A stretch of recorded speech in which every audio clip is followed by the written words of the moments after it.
Canada et quelle était ton impression des défis, notamment si on parle de numérique, c'est justement lié à l'enseignement à distance.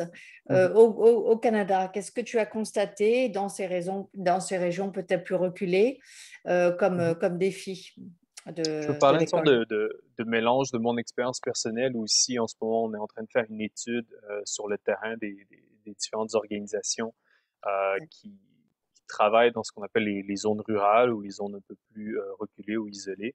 Faut pas oublier qu'il y a D'accord. beaucoup de communautés autochtones, par exemple, qui utilisent encore une connexion satellite. Euh, la vitesse n'est pas si mauvaise, mais la latence, en fait, la période entre laquelle on clique et on voit les résultats, même si c'est juste une page de texte, elle est très, très importante. Donc, D'accord. plein de choses qu'on prend pour acquis commencent à se perdre un peu. Je vais donner un exemple. On en parlait au début. Euh, si on est plusieurs personnes sur le même réseau, il y a une dégradation de service. Maintenant, si moi je donne des cours à distance, ça veut dire que j'ai des étudiants qui ont plus de difficultés à se connecter. Si nous, on est dans un exemple, un centre communautaire, des ressources Oui, parascolaires qui viennent supporter ça, ça veut dire que oui. si moi, je suis un intervenant dans un centre communautaire et que je veux monter un projet et que les étudiants ont besoin de faire de la recherche, ben, je peux pas avoir 20 étudiants qui commencent à faire de la recherche sur le réseau Wi-Fi de l'organisation. L'organisation n'a pas D'accord. cette capacité-là.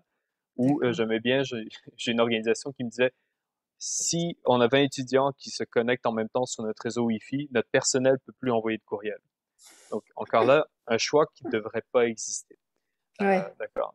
Un autre enjeu qu'on voit dans certains cas avec la connectivité, surtout pour les populations plus jeunes, vulnérables, etc., c'est les enjeux de sécurité.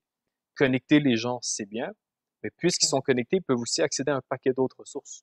Oui. C'est pas toutes les personnes qui ont le jugement critique, Oui. l'expérience, etc., etc., Oui. pour, euh, pour naviguer de manière sécuritaire, disons, à travers tout ce qu'Internet peut offrir Ben oui, dans sa sur diversité. Le Far West d'Internet, quoi. Exact. Et ça, oui, on parle naturellement des jeunes. Récemment, je parlais avec une organisation qui était spécialisée en littératie, entre autres pour les seniors, ils sont en anglais, mais pour les Oui, personnes âgées. les personnes âgées. Oui. Exact. Et pour les mêmes raisons, Internet, c'est très intéressant, il y a beaucoup de contenu, mais pour éviter de tomber dans certains pièges, certaines personnes préfèrent juste éviter. Parce que vu que l'expérience est pas sécurisante, disons, Oui, ils oui, préfèrent juste l'éviter parce que ça a très bien oui, marché toute leur vie. oui. Pourquoi, pourquoi changer? C'est Euh, sûr. un enjeu aussi que je vois avec les professeurs en termes de contenu, euh, nous, on travaille beaucoup sur la communication dans ce qu'on fait, tout ce qui est asymétrique. Ça veut dire, on parle souvent d'éducation symétrique. Moi, je suis un professeur. Le jour J, vous devez tous vous connecter et moi, je donne un cours. Donc, tous les étudiants, je les vois. J'ai une mosaïque d'étudiants qui écoutent Oui, à différents niveaux d'attention. oui, Est-ce que j'ai vraiment... Mais la question devient, si j'ai un étudiant qui peut pas se présenter, est-ce que oui, j'enregistre le cours et est-ce que je lui donne? Est-ce oui, que je suis en train de répéter un mécanisme que je vois de manière traditionnelle? Si j'ai un étudiant qui n'est pas capable de se connecter parce qu'il y a des enjeux Internet, est-ce que je pourrais lui envoyer une copie de ça? oui, Et c'est là où et quand on rentre dans ce fil-là et qu'on commence à tirer, ben, ce cours-là, on l'a donné l'année passée. L'étudiant aura des enjeux de connectivité tout, durant toute l'année. C'est pas un problème oui, que nous, on va résoudre. C'est pas demain que le gouvernement va établir et connecter un meilleur réseau dans la ville, par exemple.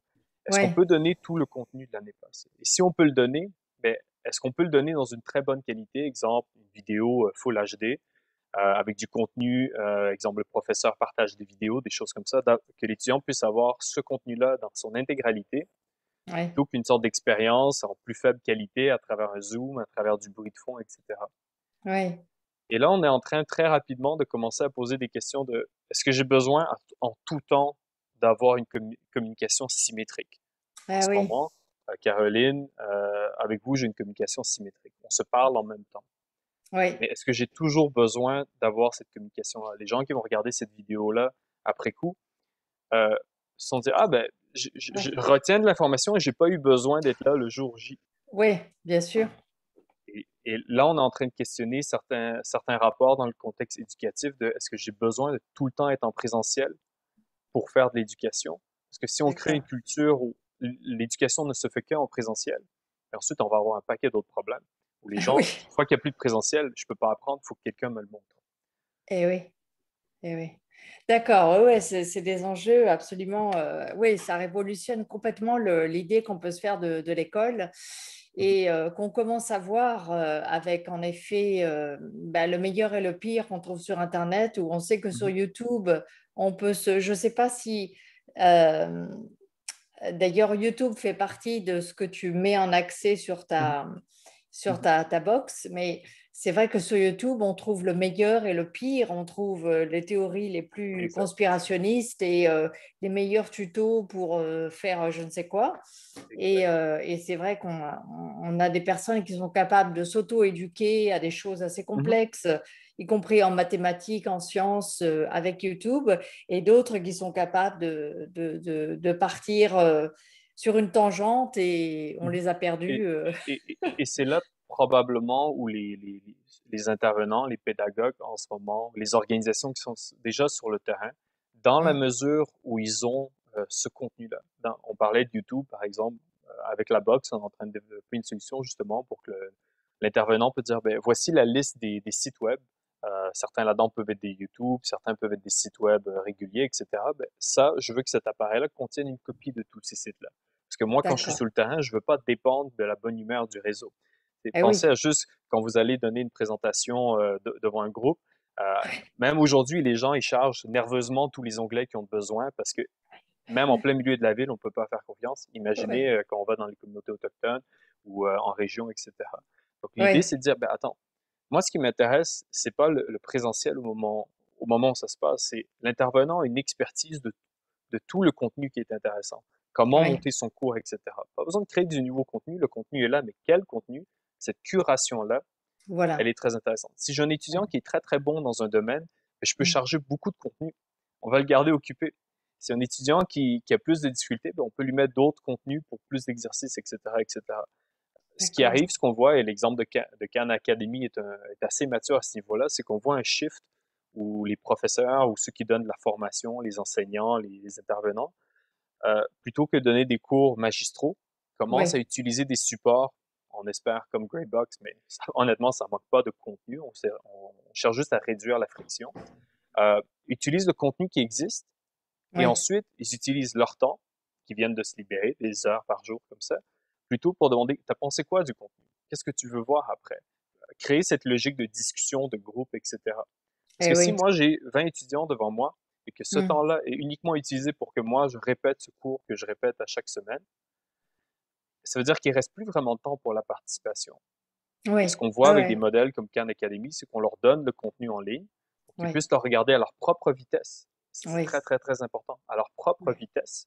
Et oui, ensuite, quand on est en présentiel, ce oui. moment-là qui est vraiment important, ben là, on fait que des activités qui impliquent la participation de tout le monde, plutôt que d'essayer d'avoir des petits moments de participation pour garder l'intérêt du cours magistral. Oui, non, c'est absolument passionnant, mais en effet, on imagine comment ça révolutionne complètement le concept de classe, puisque on imagine comment à l'intérieur d'un même groupe d'une tranche d'âge, on peut avoir des progressions extrêmement différentes. Mhm. Donc, on ne va pas pouvoir faire une animation de groupe identique pour tous les enfants d'une classe. On va devoir faire peut-être différents niveaux dans la classe, si on peut parler de niveau, enfin Oui, d'aisance avec le contenu. Et donc, du coup, on va diviser la classe en plus petits groupes, non? Pour pouvoir avoir ce dialogue dont tu parles. exact. L'idée, c'est de s'acheter de la flexibilité